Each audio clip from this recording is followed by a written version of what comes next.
na afi anopa wudu ani akire ho na yade bi edu nya no yare so ne etu ase ama wo so ho atowo number no 0244 988 004 0244 988 004 and it was 0244 08 34 82 0244 08 34 82 Dr. Bawo Kumase Atonso Ago Abai Hospital Nechi Enkran ye was Spinters Baako Spinters AT Junction Fire rain na bre na nopa ewu Kumase Atonso Ago Nenkran ne yeso de ahaban na Nyankopɔ de adom Dr. Ba no pɛ no o de bepagya yade ni nyina afiri wo mu na wo nipadua no yade bi edi wo mu nya no eyi afiri wa ma won so nipadua emu adwo se fom na yade ni nyina akɔ na se wo kɔ a anamotuo ni sebo ni dede ya e ana nipa bebre ni ani je di firi ho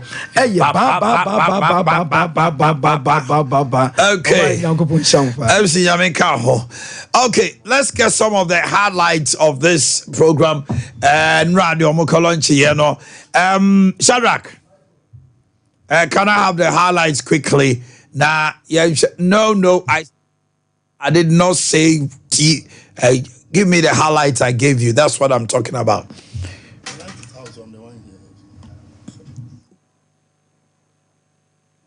Jesus Christ. Baumia's plan to implement wide-ranging tax reforms. We look at that one. It says, harmonize port charges to align with competing regional ports. Digitize all aspects of tax administration to reduce leakage and broaden the tax base. Incentivize Ghanaian startups with investment tax credits for the first 3 years of their operation. The next one is implementing affirmative action for women and girls. Pursuing women in diplomacy program for Ghanaian women. Promotion of and protection of women's rights in the workplace. Enforcing regulations on maternity leave governance. Ensuring strict enforcement of sexual harassment laws. And then enabling mothers to re-enter the workforce. Implement affirmative action again. Complete implementation of the recently enacted Affirmative Action Act. Establishment of Women's Trade Empowerment Fund, WOTEF, for women-owned businesses. Ensuring gender parity in government scholarships. And then, plans, expand educational opportunity for all. Let it stay there. Increase student accommodation in public university to address campus housing deficit. Introduce free tertiary education scholarship for PWDs to remove financial barriers. Integrate scholarship databases across public sector institutions for full visibility.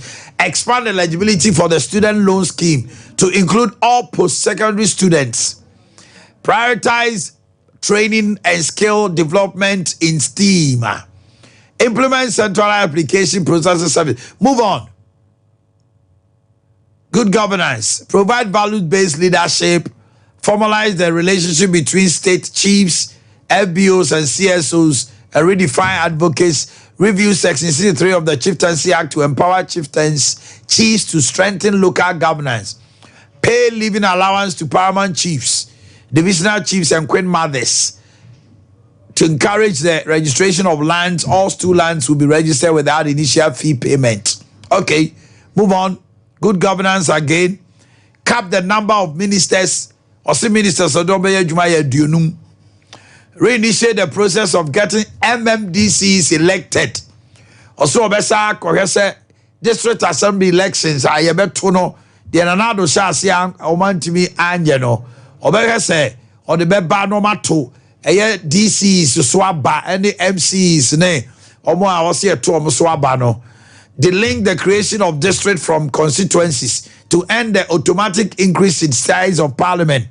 Osi ade obeye say 275 no se eto abama na ebeka ho obeyi saa de na ye district na osi ekocreate constituency no obeyi saa de na free ho enya de a ebesi bio se Ghana yebesa commercial bedwafie na yekoye 280 and 300 or 275 na ye institute an electoral area share of the common fund for assembly members to facilitate development.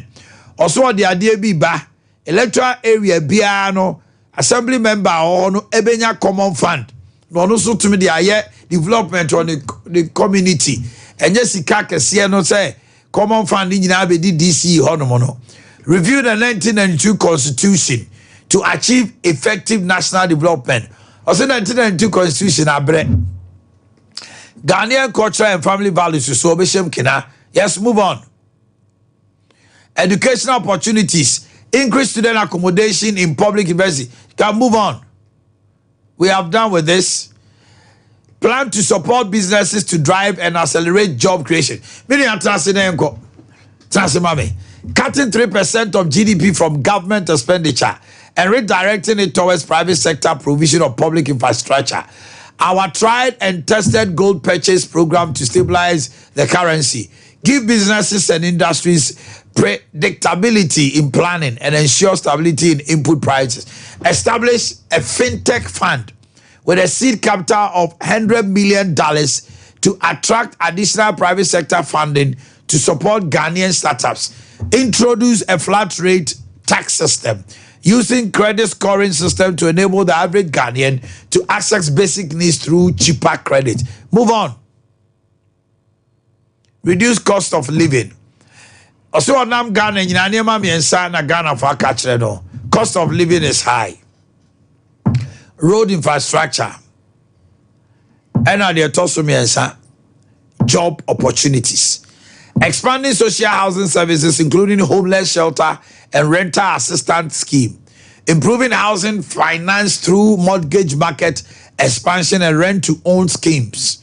Enhancing power availability and affordability through 2,000 megawatt of solar power and net metering.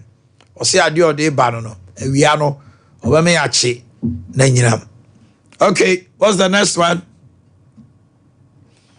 Plans for the elderly.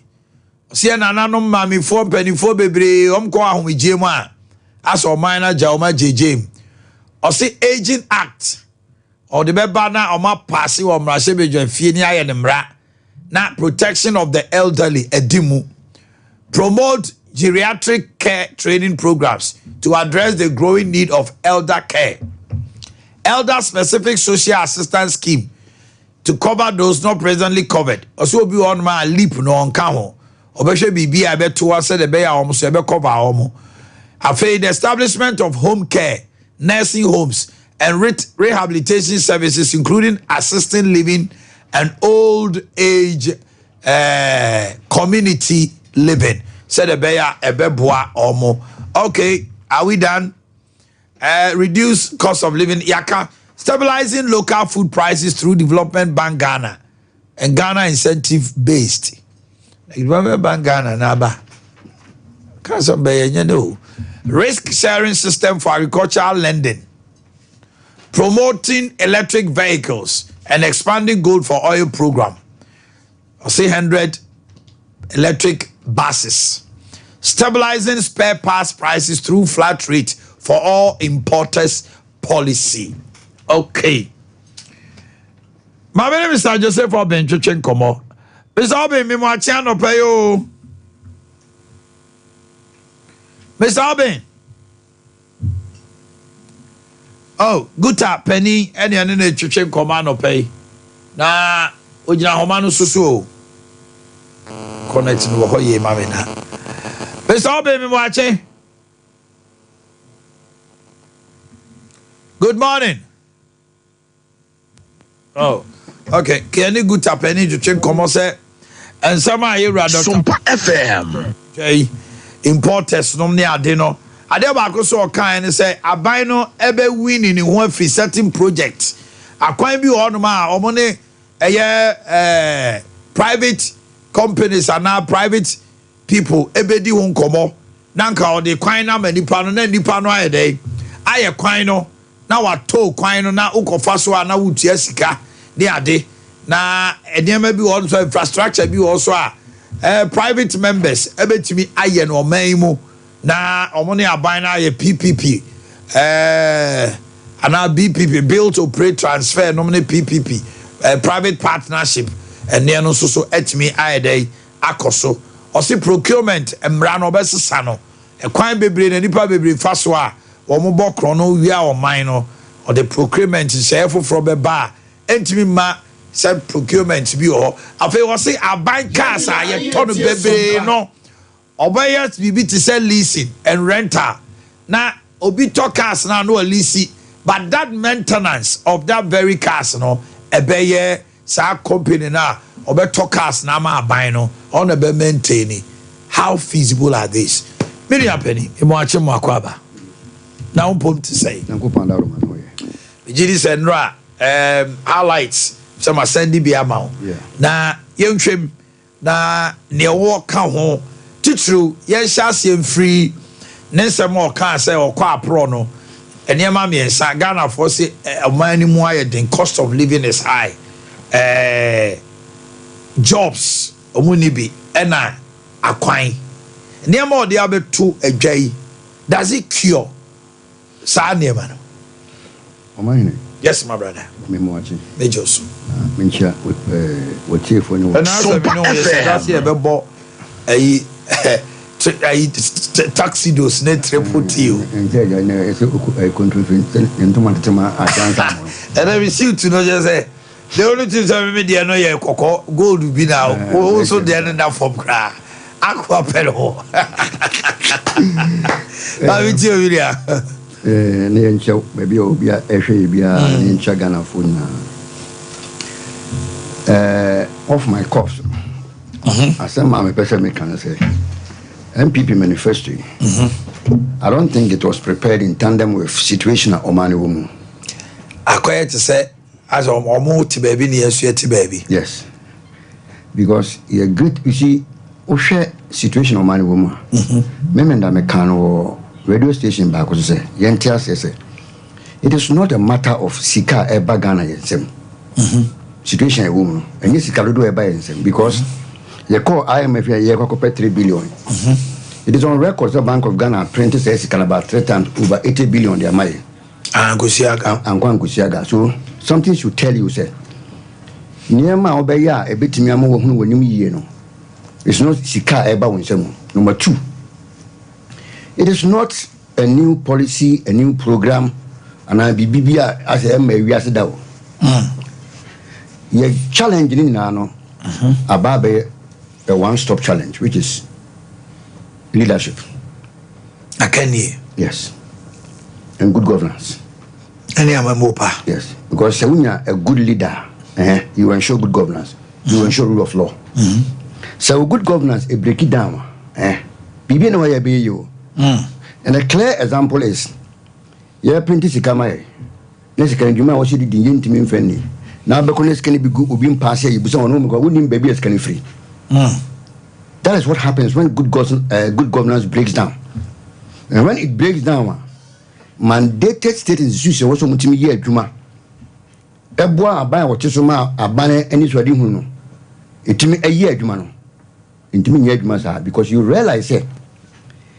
Oman penye de tumi no ahye nensa wo so hwe emra ba ye adwuma pepepe yo ba ye adwuma amemu papa nhye be den e ba ye adwuma no wono you will find him in public affairs and places say emra obi ato so na aban stu say amom kwan so monye say adwuma e ye hwehwemu say Omanhene akwa wakoya ade ayensem fata etiamra na wo se etwena so no na mampanyin na gina ho ka so sa asem na mokwa mokka de me amu me gina he no me hunu fum so bi ani pa na den aye the basa bibia ni wa wole tu omani mu a den etimi yi Ghana sa situation ni bi na ye wom sese we need a leader who will carry all of us along. We need a leader who we can trust. A leader will be sincere and honest. I will work with Ghanaians. 3 key things. And you don't see that leadership in Baumea? No. Because baby are ordinary. And then the situation you won't say no. Mankind or manufacturing now. But me who baby bones ya true was 2026 I was say see interest on the loans. Okay. 2029 air column. Manifesto no. Ya de neme bi egu akwan revenue aban ebe generate no. Ya de bi beto ha. Enti enu time say no ni enye sika ya de kwa den. E kwa kutua se be ya e me distort to age bi aban ye den. Zero. Ya de ka intimi tua se you tika na kwa ya TBD ya den. Akyeye. Common sense that should tell you say in the next 3-4 years no kwa maybe one enfansa nkoka enko because e ka o de yamfa bia nchewa untimi nya adwuma ko ye de acha ko na aka e wo se utua no ya sa twemu ko animu ye den amount e kire se o situation na wo mu na wa mu kura no ye ja wo nko na bra bolo be den e be di na ma here you are promising heaven and earth up to the point say you better pass ama football clubs na. Can you imagine this? Priority near me here, and they may hear a bunch of being no. And only baby. The whole manifesto now is without timelines. That's I say in the next 1 year, you be away. Situation you woman it requires planning and timelines. Say you be away, In the next 2 years. Yes. First first second quarter we will implement this as a ojegum and you can see woman.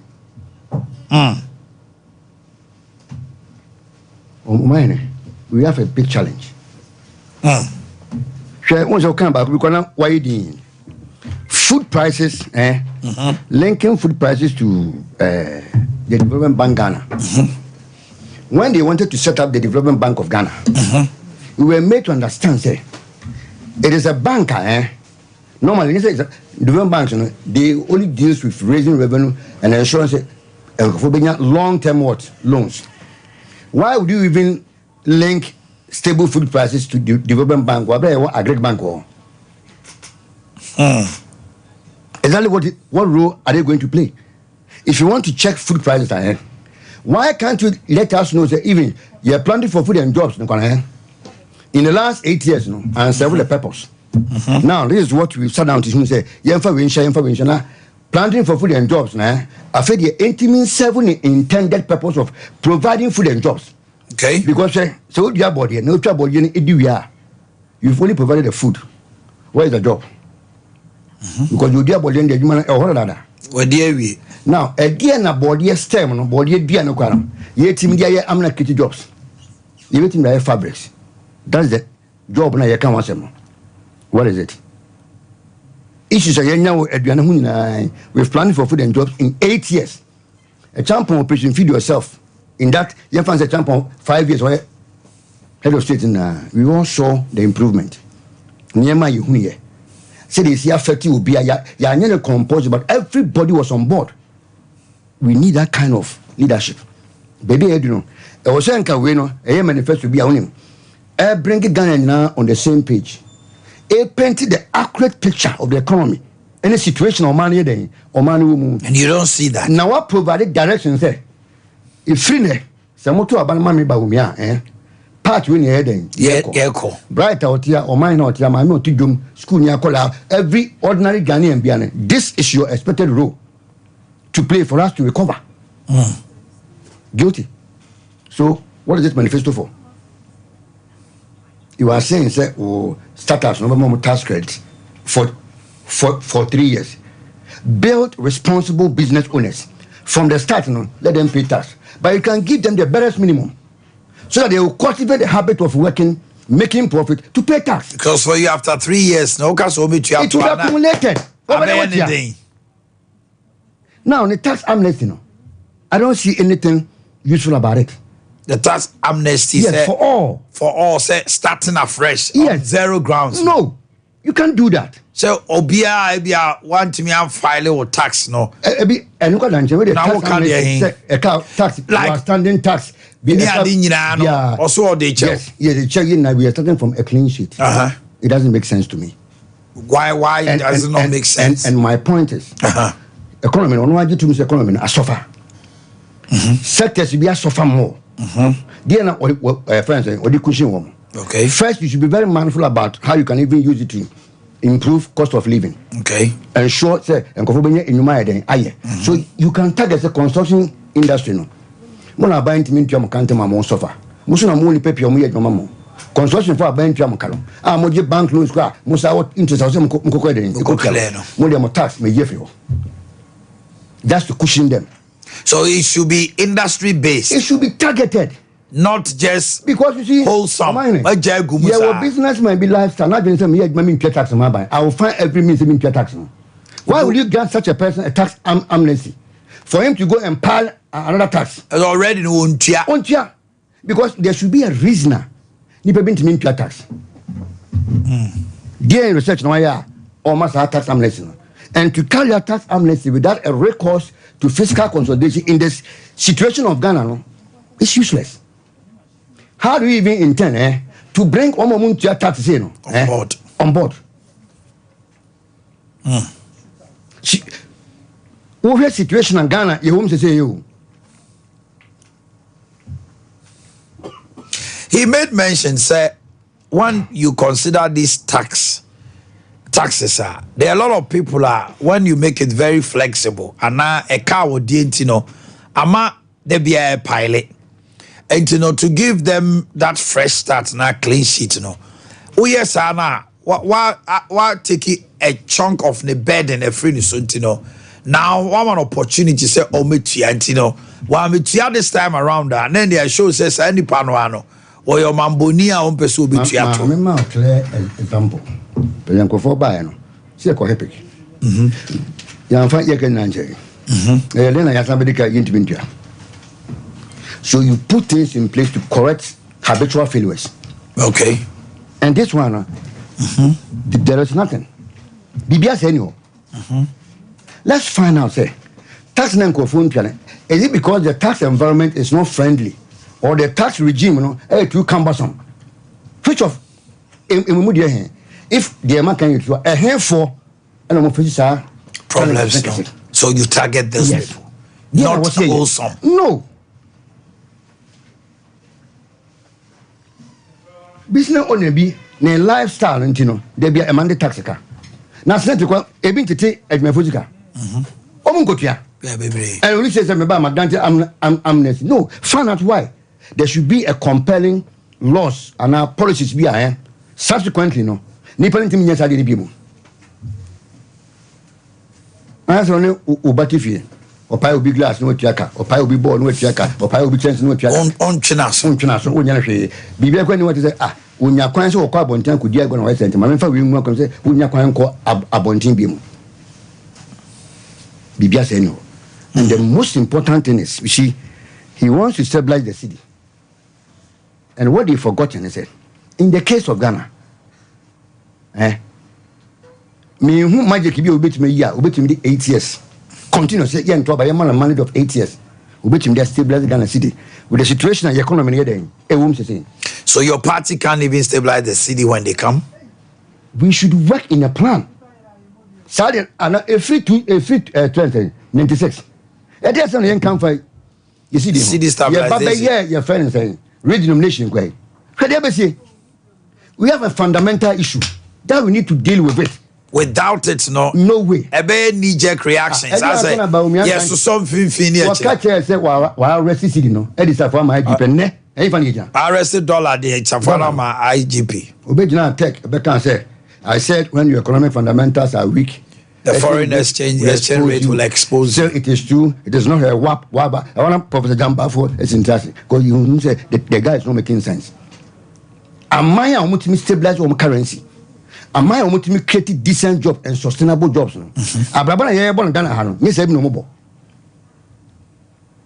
They step up their production.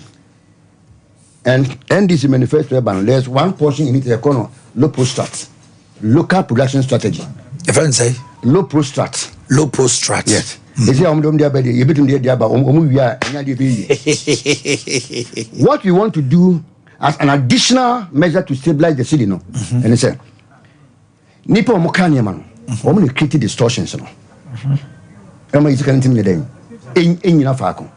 So if you involve them in that process, not person where then, we stabilize this canal, it will be easier for you.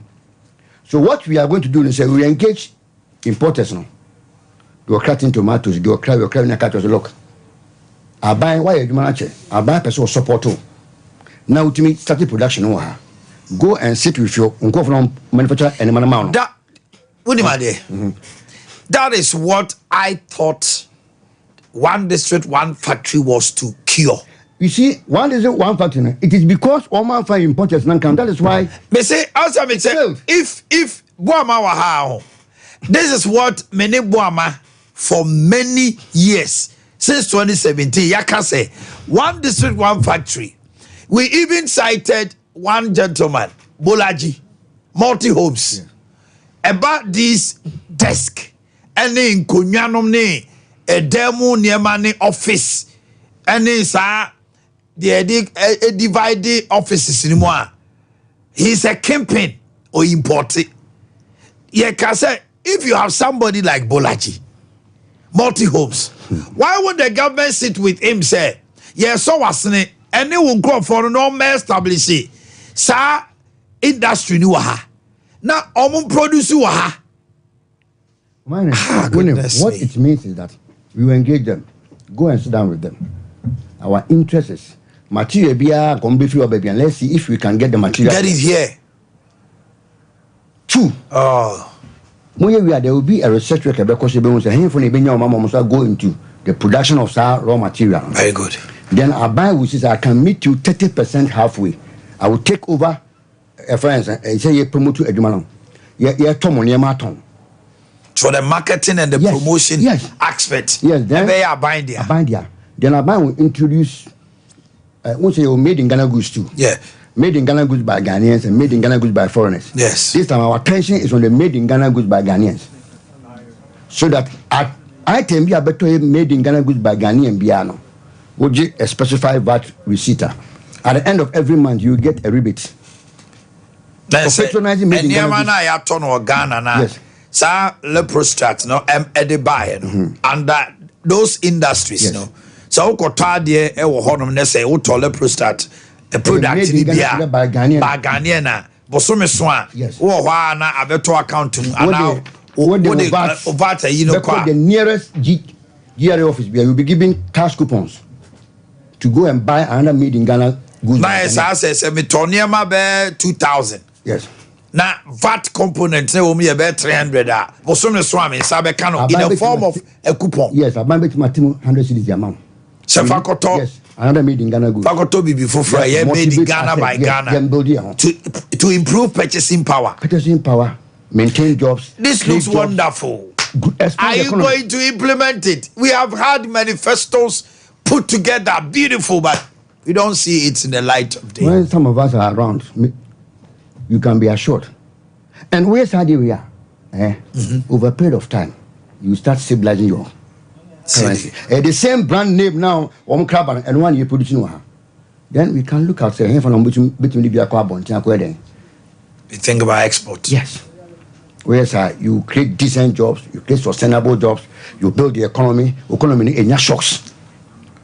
But this will be a long term, like after 2 years or 3 years. Ghana situation, woman, you need quick solutions to be out. And I've maintained this position. We need to sit down and plan and follow the plan. So nobody should expect a magic be say a government is coming out the next 2-3 years. No, but how is it going to happen? How is it going to happen? No, baby, I yet do know. We've had a hard war. Is it that we ourselves, we don't know we are in a dire situation? It is because we don't want to say, you beg you to say, your situation, and yet, and yes, I did. Because yesterday, the vice president said the economy is bouncing back. Inflation has moved from 53 to 20.6. GDP growth is increasing. Since independence, you're not going to get inflation under President for almost 3 years. Where is it? You grew about 14.5%. Where is it? Even at times grew as one CD, $1. Why? You didn't who you go to. Mamma say a train, it's our mills or mechanics. So many PV Jantuan here to us. PV. You didn't want to go. Me say, a man, wɔn currency no ayɛ stable over a period of time a wɔn tɔ wɔn ayɛ tu kwan kɔ hɔ no ɛkwan a wɔn afa so wɔn ayɛ wɔn nnwuma ama wɔn no imu ayɛ dɛn ɛti wɔn ti nyɛ sika ɛde bɛbɔ yɛn yɛ bosia no kyɛn wɔn bɔ mbra ɛdeɛ na wɔn manifesto no ma ohun yɛ a ebi a ofi sɛ if implemented ɛbɛboa baabi a he's okay be on good governance already I'm all for it because the governance deficit and Nana Akufo-Addo aba creating no a too huge governance deficit. Yes. Now, get a young man. Do better than way. We no. When governance is set off for more, ubi biase. I said what 10 I didn't upside down opposite. I did get any mama. There too many feelings were about so him we free from what is we free near San with 1 year near San with 1 year see sa Jafino not Nippon also her same man bedman Nabamubu was a very comic you have Nicoya you could do it you become the German uncle Jafri next time when I day into your challenges your challenges your challenges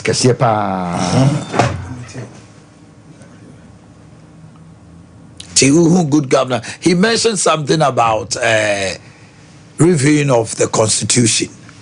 Fine. So if it is just to say you reduce your executive powers, you have appointment to state institutions in Libya. Fine.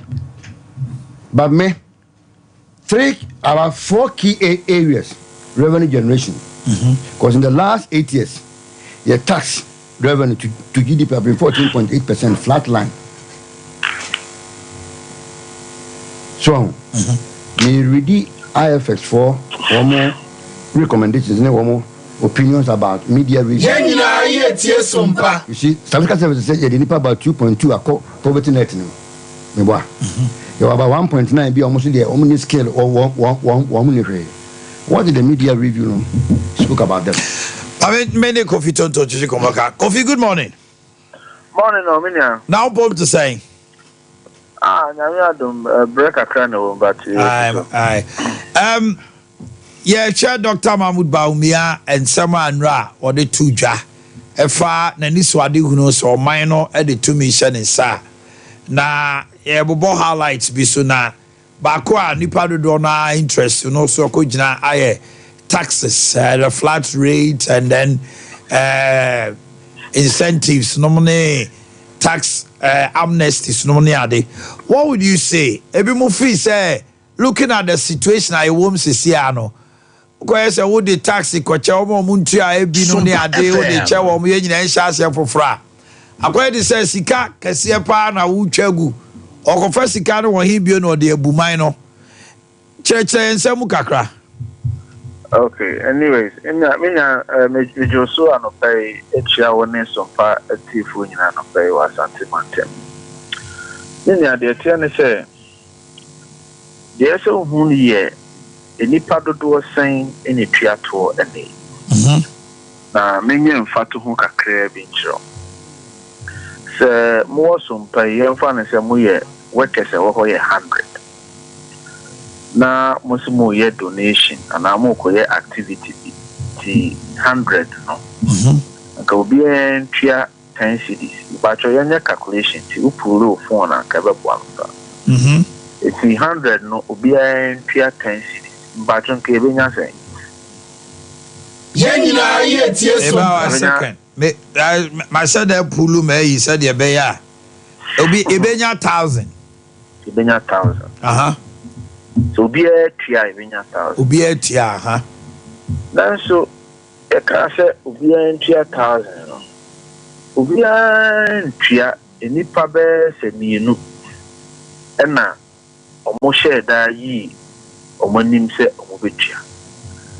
Afe obo hu dawru di police be mu ni ade management ni ade be mu a na afe nipa wo ha no emu be se 20 ayere omo no matua. You say no when you saying 200 never 200 nanso adwuma na yɛsɛ mo yɛ no ɛyɛ 1,000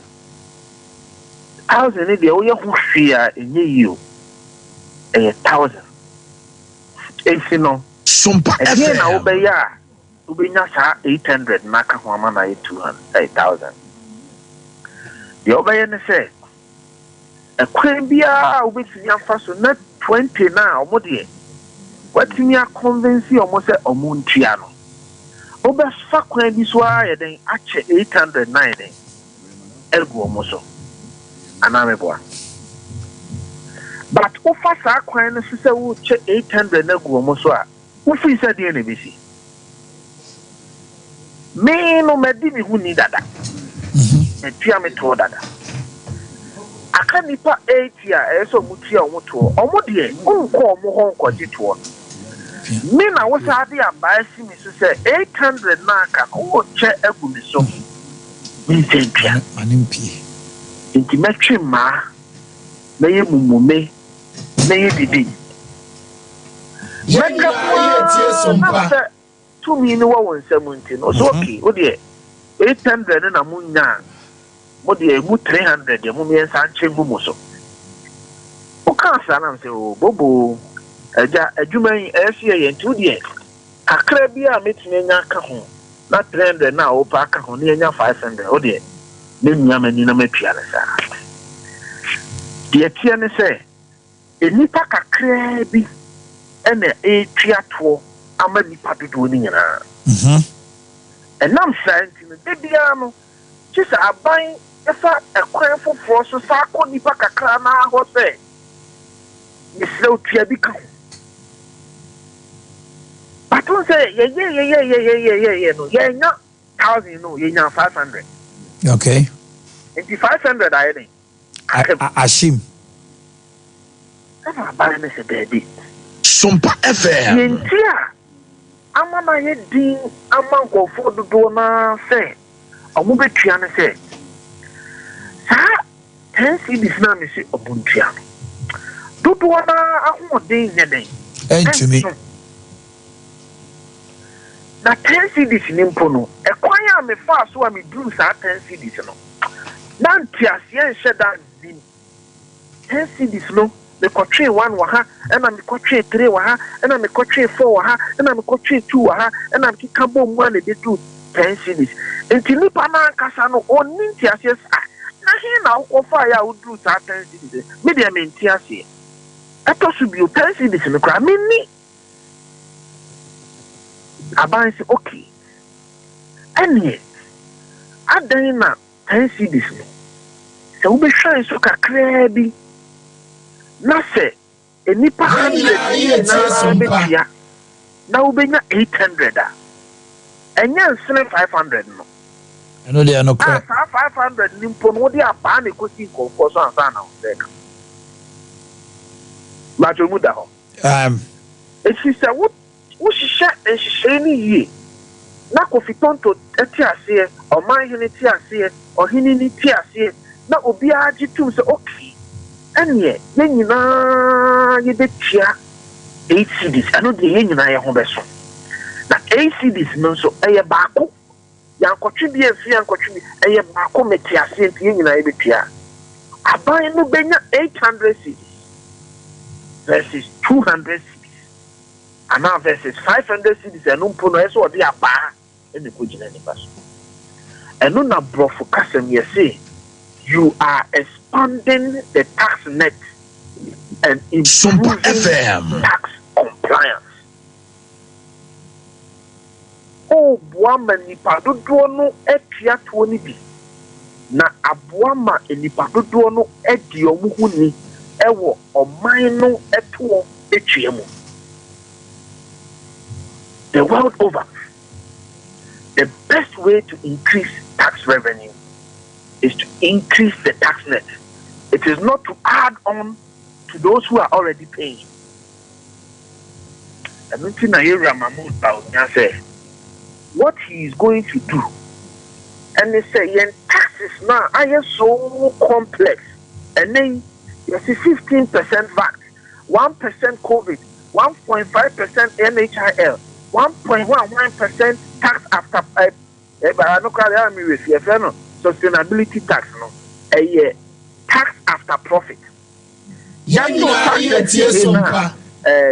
profit who tax a year to another tax and a fairness sustainability tax.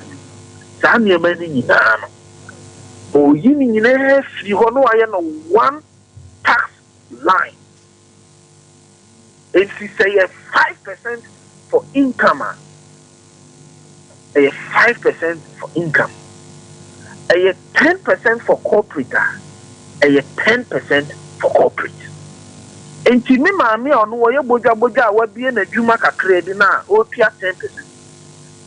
On no crano or Kaikan, it's 10% or no bit in a calculation. And you're very simple for the person. Okay. And no, and I era Mahmoud Baunia so oh yeah. Now a crime ban your breakfast waiting a draw. So we check in one. Grana, one Sompa FM information say, as a mutiatuan. Nay or hemu a paying and 9 of those who qualify to pay tax. So the tax adult population only 4% pen and what tax identification number. It's one more canning in an so yeah, you may be in a buying him. And yes, I buy any tax identification number be for that person. As our tax identification number no na buy the immediate generals who say ampa mi woni pa dodo say wo me memu a o maso se o mu betua to na mu say na trinity a mu say na ntia then ti aban say that Ghana card no they say eno ni be ye wo tax identification number immediately yes ano sa 85% of the adult population. So now 85 or how much we paying the watching no aban ni mo say mu maso say mutiato. It is say no anya din ma aban say obekọ say nipa o ha mu abu pay the watching no e ho say mu nyina obi antua bi. So the government buys a fiat say the tax identification number and the Ghana card number. No. It has been able to increase the tax net up to 85%. Now, because the Obiawa Ghana card number, Abani say Afibiano, she said near Bruchin, over file tax.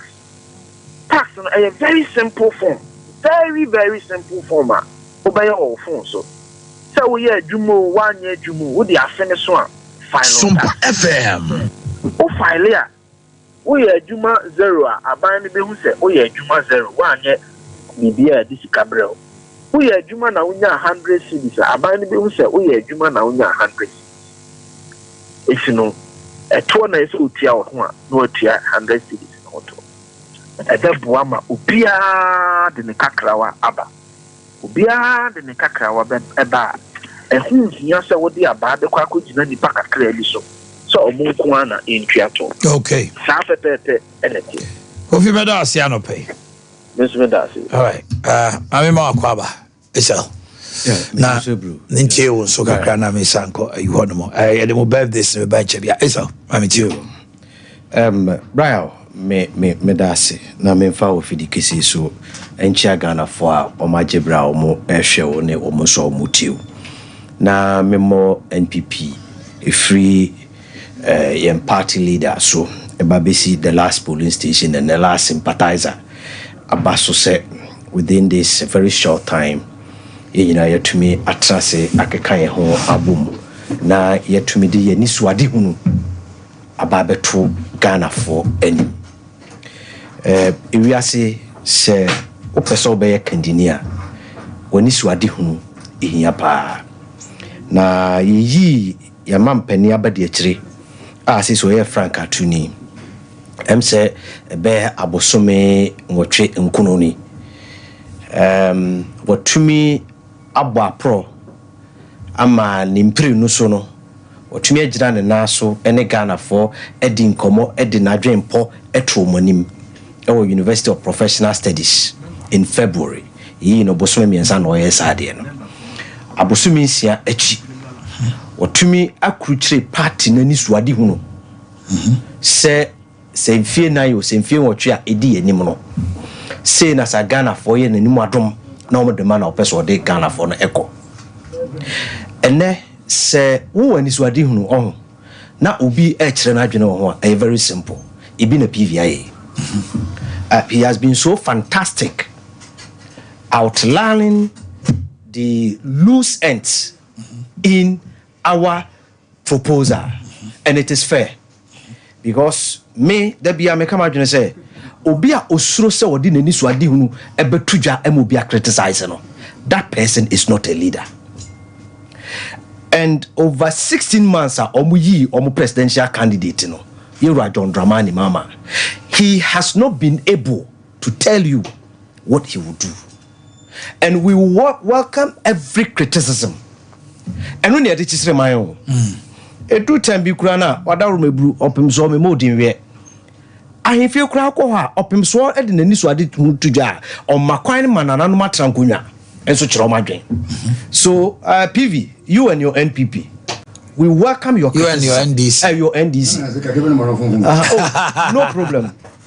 You and your NDC. And everybody who want to criticize the NPP Day banner, it is welcome. Because we'll be power pampemwa. No say comode. Mameka semicho.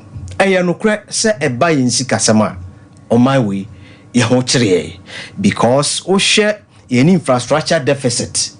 Any baby was a Ghana ni biarampo baby anka was sorry na mutu tumi kodruno yentumi nurui ye free developing country enuti emre bia no ya na ade a edanso e was sa countries ni nyina mu no ebikan adwuma eni ho infrastructure say any ho who a very big youth population yes na developing country here but no interest say you second year emfa woni suade hu no emba we yes ade na peso di abro no kre metese na ka peso Fred Mr Joseph Oben efa basa flat rate taxing anyway see any important wonim ayamede at least you wanted him to share an opinion away in document but now we can tomato paste processing is good now the danko Akufo-Addo why are there we share na say Gilani Banker Foods tema a very big factory Lavon for no they are doing started tomato good. They are doing something but enu nyina interest ebetumi asolve yen tomato problems nyina wa ha but at least it's a good start. Okay, we share leaf found food stuff I so ewo afienya and also a contributing there. We call the Yakokwesa Wadi Africa Tomato Processing Center Nusu Obrikum and a lot of them this is how a country is built. Okay. And I am the same say problems and short term. So if you believe in a long-term solution to our problem there, you should also have to accept the good strikes are within this period because and no be determine how far we can go. Tax amnesty and it say obeboa and you see who tax payables and now who receivables as tax or regulatory body GRA obeko Kwame Nsia company or the aka 17 Akua Mansa or the aka 20 there be a sorry ano waswa workers go omu hu anu adwane right akwa because of that diti what two factory akwatra kurase who so sorry who took car workers go okay no problem the hemma who dwane no o de ye hu sa ade na no se bia and who say sebi o efie bia no so ye se meza wo o pamo aboa papa no na wo pamo aboa bone no ebetumi aka aboa papa we accept it but the idea and the mindset is that omo genuinely bibinti omuntumi enye no right let us sit down with them e de ba de nti na wontumi twa eno ode ana okay penalties ebi honoma woni bobi o sikatiano enye se nko ntumi ntio but accrued penalties so yes no enokra bedoso abeche sikatene no I say we interest adoso ache on principal. Then you continuously keep it in your books say a non-performing loans. And Ade here Omanhene Yaw Dr. Baumia Edebe any Frabere Edebe even a oko banker. Most of the banks and Krofakwaji loans omuntumintriano interest rate penal one penalty one sababi they call you to negotiate with you. Come and sit down with us. Give us a payment plan. Most of the penalties in Abano you be here free. Of course. And minim banks they buy people loans out, start your business afresh and move on. Right? Granting tax amnesty. Let me tell you, AGA Anglo Gold Ghana Obuase is a very good example. Say a juma betumi akwa huhiem na bibinti. You see, between 2013 2014, because of close to $500 million in AGA shut down. They shut down. In Nipa Bay 6,000, about thousands of people are almost depending on that entity to earn a living in the Adanse enclaves, because of 450 million. But it took one person, another Danko Kufuado. Okay, let us sign this off. Start your operation.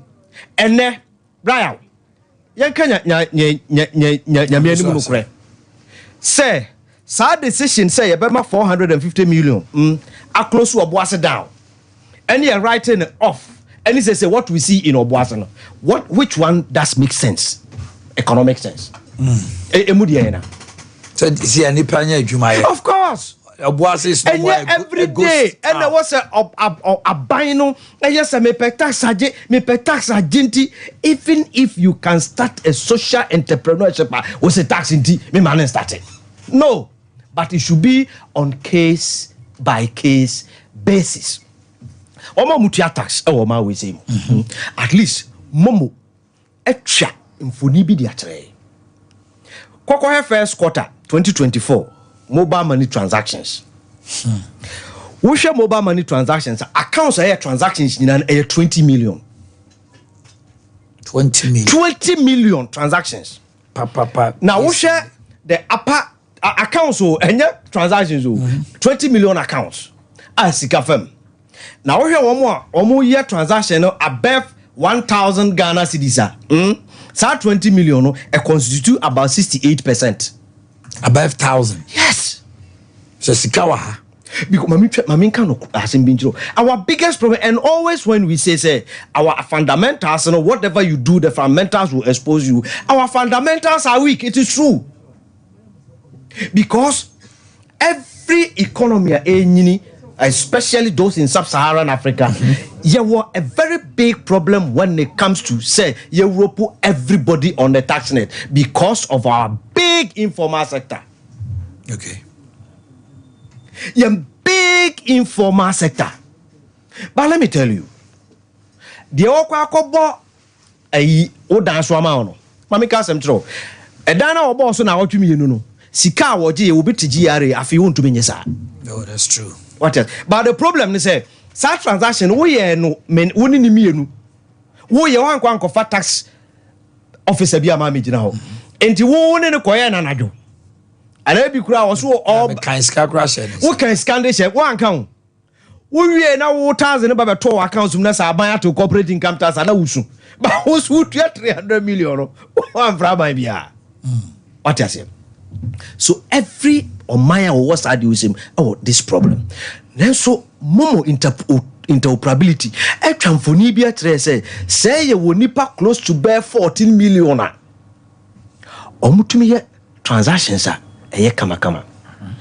So going forward, you build your digital infrastructure and you start MRBA PV. Yeah, no, ABB set your taxation. Let us also incentivize Ubi a wotrias kamas artisan.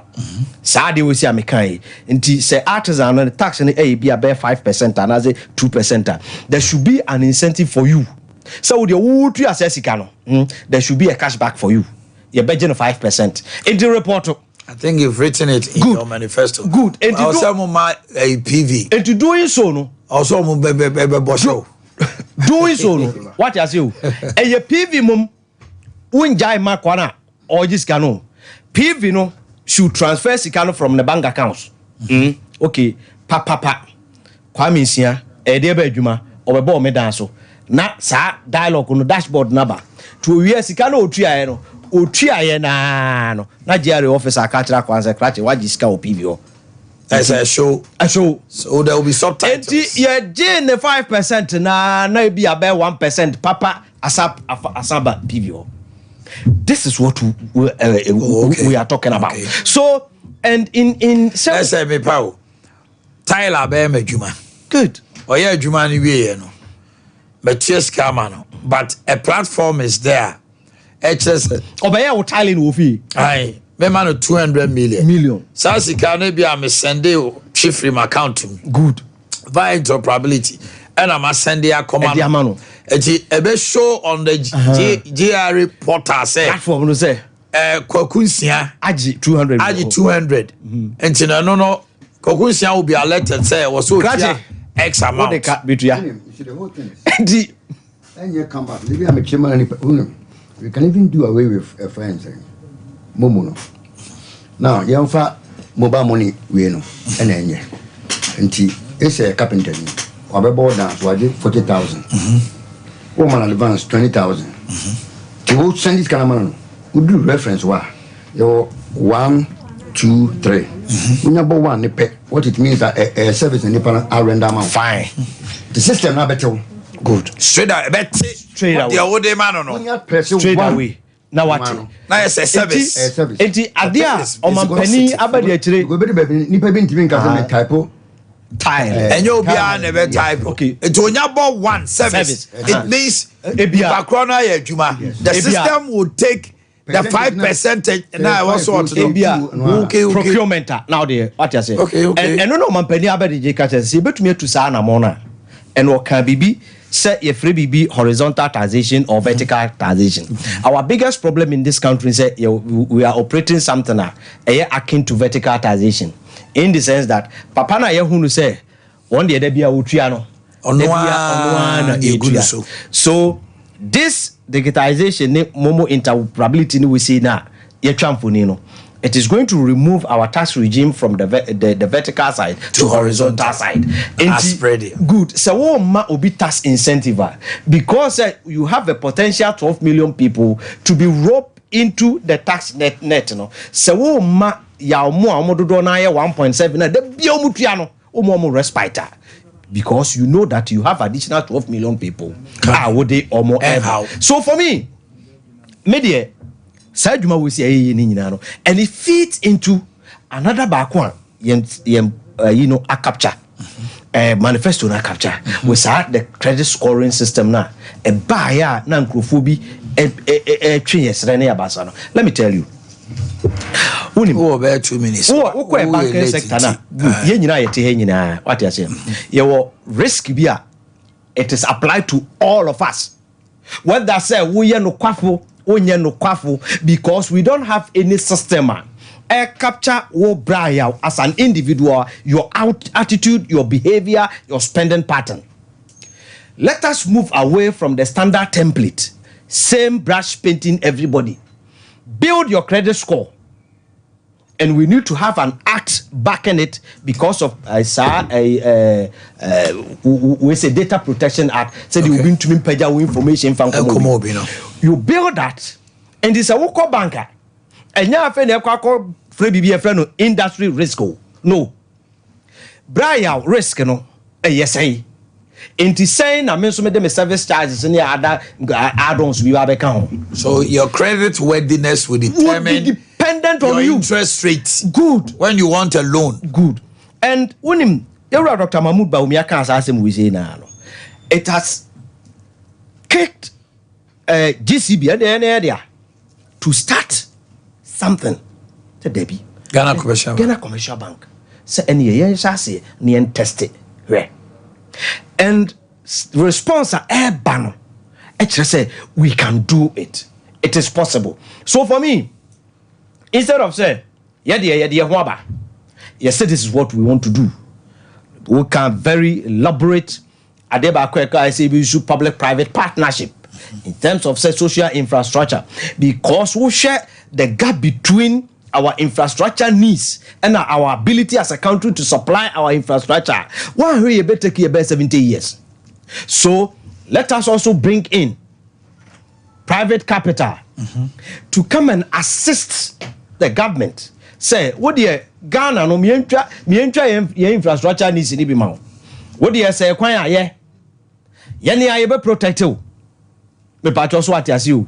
Na ko na use sade no. It will free the government ne budget bi anka o say ekoko provide some infrastructure needs no, especially our universities and our other tertiary institutions, housing projects, and also ebe connected to through sa credit scoring system now. Wo kura betumi aboa amwa kwako access mortgage on you. Dial ade ba ko ye mabufu ametua de bia na misu yen rent. Wo betua kwa ne dan ka saa so dan na nya wo de ada. Tom Freo pada boy. E dan na nya wo de ada wo. Wo betua dan ka tua. Okay, boys nesre wa kiro. Ade a hankrofo. Obi dan castle. Me come no me and ade ba ko ehunu say obi ani ho an rent aso no wo skada. What was Yampo? Obi ani ho an rent so a. You are my me be yes, toothpaste about in 3 different variants. Total Care toothpaste, whitening toothpaste, and herbal toothpaste. But modern so benya be just so 3 variants. Total Care, whitening, and herbal. Your Prince, Princess, Monarch, Duke, Duchess, and Kitty. Ninja also toothbrushes are air kama. Tony Sack Electronics, the TVs, fridges, air conditioners, washing machines, gas cookers, microwaves, rice cooker, blenders, kettles, home theaters, and electric irons are bar. Ninja no air property. Other brands also ho. As the Karam Quantum Pomoa, Samsung Amelcom and Chair Pick and Pay, traffic lights no be ho. Freyo 0244 266 193 0244 266 193 and 0500309309. So yani Cocobot runabout yene OA transport dish anymore. Obo here ho. Time about Mr. Sa malaria any aduane a wuti a wanted any honam tutu a. Wonya time about Mr. Bebo. Time HH Miss Channel capsule so enkomwa no. Emema na gina brand ama yade bia ba free ho. Freyo 0244 417669. As for toothbrushes, Galaxy friendly executive ni evidence and number France so dear or honor princess Sauber modern now winya no waji Afri-Fresh herbal toothpaste now the future was saying ebeyin kan every one better utibidi ebeye Freya was 0535 452 0535 452 look just so abusa Deeper Natural Health Clinic yes sir we yefru no edi unya we yam to 2 Kaoko Doctor Deeper Natural Health Clinic may come from our second floor Wallace Towers. The champs to mention Quano so I would echo mention free airport roundabout. Stomach ulcer case dear bra Nayem show Freya was 0246 744 744 0266 744 744 and 0245 1184 34 21st clinic Europe Yoguswa enche bia ne de djuma de ne ba wie na 19th ti aka ba 3 days bi pe frey WhatsApp and say send a message and our voice note 0244 915116 Dr. Blazer First and a pump for Amanone 0244 915116 from the 21st yes you be 21st August yeah 1 month a year Sciatica European tour na amount for budget so Belgium, Germany, Romania and Italy so no Z but modern so benya bie we are wedding engagement outdoor parties Z natural mineral water for 0244 620294 of your boy herbal medical research when your angina heart pain when your chronic headache migraine when you brews what brains so nya adwuma bia fatigue and dizziness high blood pressure afei severe numbness society titi okon ne wo beti tutu afei wakoma ball periperi kan ko obo na obehu yen wo Kumasi ado ato adumanu nkranta so adehyeman adwira kwan so afei prekese powder any ordinary herbal bitters eboa eyi sexual disorders free or oba ne bema ovarian cyst be free or PIDs pelvic inflammatory disease ahodo nyina no about bomode ne friend 0249 761508 0249 61508 then the entertain komo 3 ebe santa ye de koko no ye tu ase ye de koko capsules naba 3A cold capsules 3A cold capsules a US sniff pain sniff free ho ashikoko na se na sanso so ayam tim enka bababa to betimi anoma kwadwuma kama koko atra so acha winya 3A cold capsules Danny Colinac Apidank and Missy Eba nyina no ye tombi 0546107107 Paris BC we chicken papa BBC hey anuncio de sansa nya stores ne antibiotics ne dia so ni tocho broiler ena layers ewo ho afei we cremonia halal we bia ye full chicken thigh wings breast layers main meat e man kama nyina bi ho but my high street any press bi di hwani mu asawase market ena santaze roundabout poku trading SG mall top high share body jackson 05344453 05344453 Dawood Herbal Clinic the 360 capsules ni Dawood ointment aba wo tutu o sasabro no ene wo kon na never chine tutu no hey nyabi utwitwi ya wo na wosene no obobo ya wo na wosene no your hospital also there diabetes pressure stroke enemu ayade emreye wompem ene wo tutu no wo de ba ye boaw fra ni kire ejoso krapa wo Kumasi ena se hwe asanyu so your headquarters no 0244 88 6437 0244 88 6437 Kengen and Magic drinking water with 8.5 pH alkaline water calcium magnesium potassium cheso bia Kengen and Magic Mr. Ukota because a Kengen water and you know make kan wasem chono ye de na Magic so and a tax stamp sabon na pampem etika hwan na je wo de na emmo wo nipadua ho ban na wo honto ye wo Breman UGC Tafuni Road Abawa Route to Junction wa for 0241 449191 0241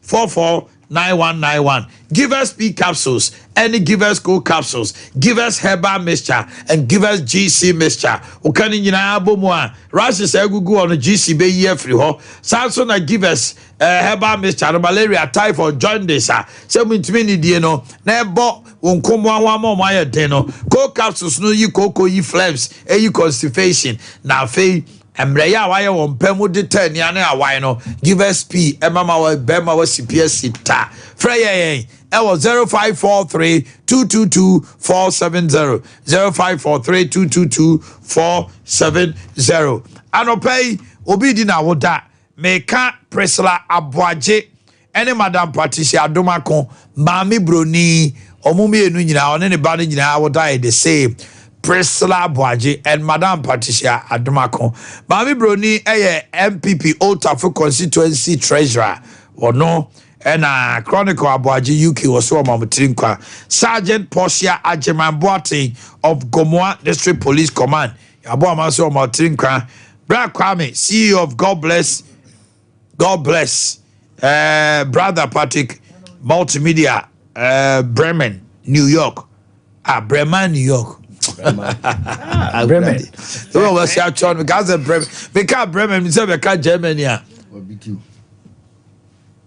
New York, the go also say Bremen, Germany. Bremen, masa.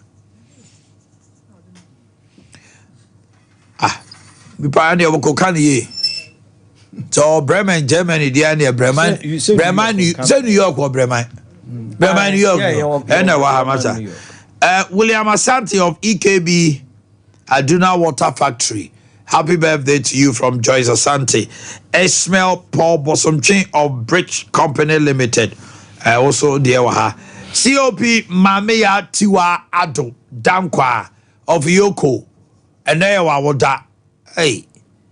with a swag pow COP OYF tadi and fatao COP Mami Atiwado Dankwa Yoko Police Ladies Association for Sompa Trinkwa Lawrencia Donko or Chimediase Sumedu Dakwa of Kesben Sompa Trinkwa Onyeba Dennis Obuosi Kapa parents Emma Trinkwa Mami Tiwa, Jennifer Mami Tiwa, Kumasi South Hospital, and Evans JC Kapa. Okay. Oh, okay. Mami Brown, Evans. Tax and one thing because you see, you a finance situation. You see, on the cancer, your man has gold. You will go with tax, or met over by That's right. One case out of the million. Remember, point and say, Omon, Omuntimintiano. Yet, I couldn't Omuntimia Intia. And this are all the amnesty man, a china. Oh, dear. If you be sensitive. It's a Yeska. They are going to keep it okay. Ubia apart from more sector ABCD. We tax a would Biano. I mentioned Negu, about 10%. At least if you're going to crack him and your pay. By our tax regime laws, we say one kofale or tax returns. Year no, I buy charge of 500 Ghana cedis. Net daily, I'm to do say 1 Ghana cedi. Yeah, some of these things, you know, you beat my then. Ah, boy, dear. Yes. But my point is the say the first will be our 10 number. The number comes, oh, will be 10 number. You've only identified the person as a potential taxpayer. The next step also is a handful and a free, but a handful is carrying then. Now they say that all the Ghana card holders is their 10 number. Yes, but we want to on Franco Bank. Okay. Better one, you know. So your activities for your yeah. Now, I won't hear will be one free exiters. Share the taxpayers' money. So, therefore, while obey beneficiary biano, or guardian or also or taxpayer. Okay. By virtue of a human me make 10,000. Okay. The auto took a call, a tax stamp. Cote be a winter. Who could try you boost our 10 number? No, I have a card number. No, a very code automatically a call with tax records. To say a beer school, what are the answer one until call him tax officer. We're going to tell me, Beji, Catana Yadi, and my Yamaku school. You bought what count to say last year, 10 beyond a year and a woman and come home. Say, and day. The previous year said, what's Kepo, Cotabacua, which yes, sir, Cotana day. Ashim, and Sana disguided, yet the Catana then. Among. Go school, dear, will be a person about school. It is dear. One person would check on or Baka could share Bibi Cacrebi the idea. At all. So the bear and the band. Yes, from Trafra, okay. You must provide a tax grant certificate. You want to make say about San will be to me escape. A hanchewa, a habitual. We shouldn't rely on that aiding council.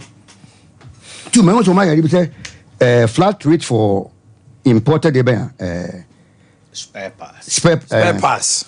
No, was it implement a flat rate for all importers? Yes. Ubi ko crash papers container back one ba. Ubi ko crash a more container back one ba. Now would you move and any offense? Spare parts. Yeah, sure say be our moon yenisa. But how is it for all? Say be a flat rate, no all spare parts. And maybe a 40 feet I say. But a mono so everyone. Once my issue didn't maybe was it a friend saying a flat rate is a flat rate. Yes. To 40 feet container and more dear ma. Yes, spare parts were. Will be class paper the Baba Abe sustaining your transport system day. Am I? Oh, you no said 20,000. The money bet made you do Hana. One go come on a beguma, yet Yentimin Toro. Also, I was having the same rate. No, as a one year fair today a year. No, spare parts.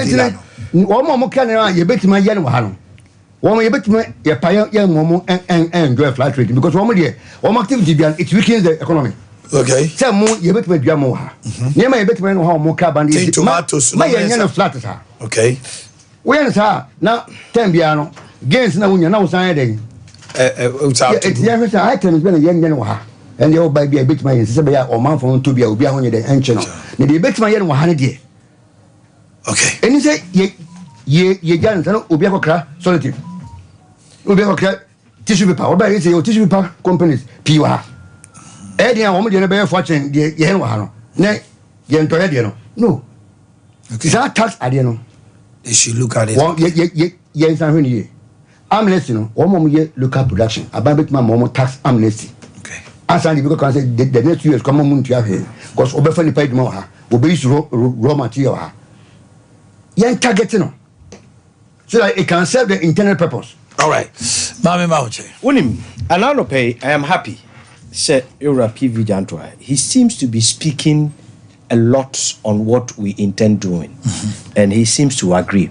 When him oko GRA, my relationship capra with GRA no, if I'm for ni bitrem, say omo a omo chire omo dodo na no, e was omo ana omo test no. To be fair, Ghana for no doso pa. Oh yeah, Ghana for no doso pa.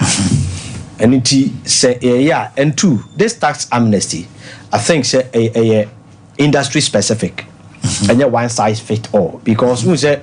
No, you see, when you say flat rate for all importers, fine, flat rate because so kwa farm will say they will say about and the value we to make kwa gold products about what has you and so that they explain to Ghanaians now I got to say but what was that offer where highlights amnesty to all Ghanaians good I know entities. I know also these are the highlights, that's right, what has you and the highlights, you know, you cannot go specific yes until it is elaborated and explained. What is a budget and can we a budget statement, but when it goes to appropriation I want to be what the issues like. But me know Ade Akye Abia say he has been given some takeaway to speak on. Me I don't know me do. Why? PV. Media PV. That's now. Every batcho. Mia, some Sunday, I like them out. Good, and I'm sending and I'm saying, and we are measuring on the taxation and other things, and they are dealing with it. I will look at almost we are homo policies, and I'm saying, now but lastly, and our tobacco we was here friend in La Prostate. What the La Prostate and jump now can be said enka with these brilliant ideas proposals and came Fred Guta for me I think one was here from AGI unim AGI for no you see a businesses me you know obi a wodi ne sika ayem fidie wa and one day ne sika na dey dan accounts more dey kwa kofa no ma ba right dey wodi ne sika akosi fidie no sem fidie na anya adwuma sika akoshe mu no on to me I agree with you perfectly. But so for me, one thing is also say, and near man, yes, you know, AGI for most so massenino. Who na good for no so say goose beyond my should be a relationship. Very good. But Ade Akye careful no say Ade a person cable. One share yeah because so say kofa say obi oti India say and obi oti China so man me produce wa no ma Ade Akye say su ho profit repatriation or multinationals no mo wa no esika no mo so business almost so sika kwa no but you can establish company no good so for behalf of Ghana me dey say omo establish wa ha no I'm very specific on Ghana. Omo establish I establish wa ha no omo ne yeni omo woni obi ti say we say Eura Boris B so I advert wa ha no so for me it's a say be ebekwa akoka say wo import abra no let us assist strengthen Boris B more okay now the product the output no all right any competitive we'll have another day and then we'll look at it okay we will not cut communication with the importers okay at some level we need to engage them but the focus should go to AGI but me nyaba ko ka dia ba ko me nyaba you be am wan say ministry to say works and housing tourism trading in industry I will let AGI, Chamber of Commerce, Guta and so on, bring me one person to become a deputy minister. In each tourism for hotel, from tourism, a deputy minister. So a competent. Greater from when you back home, so that when may I buy me many to do any more challenges and more facing. Always be on. We will have a solution to it. As a corner, I don't know about money because.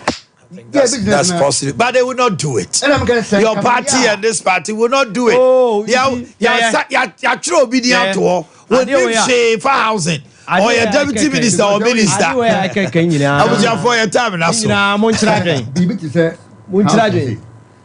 To be very honest with you, part of your house and affordable house, you always fail. All right, we'll talk about it another day. Thank you very much for your time.